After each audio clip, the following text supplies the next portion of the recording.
ቅዳሴያችን ላይ መስተካከል ያለበት አንድ መሰረታዊ ችግር ይታየኛል። ከሆነ ጊዜ በኋላ እየተለመደ የመጣ አላስፈላጊ ልምምድ ነው።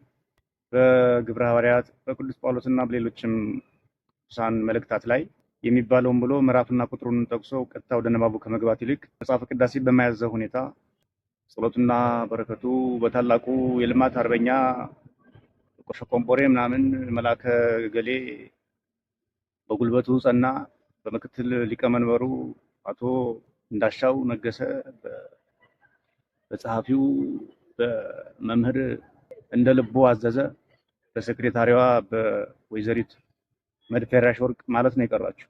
ይህን ሁሉ ሰው ዘርዝሮ መጨረሻ ጳውሎስ ልክ ወይም ሌላው መልእክት እንደተጀመረ ይቋረጣል ሳያልቅ እና ይሄ አላስፈላጊ ልምምድ ቤተክርስቲያኗን መቀለጃና መሳለቂያ ያደርጋታል። አቁሙት፣ በቃ አስፈላጊ አይደለም። እኔም ዲያቆን ሆኜ ተፈትኜበታለሁ።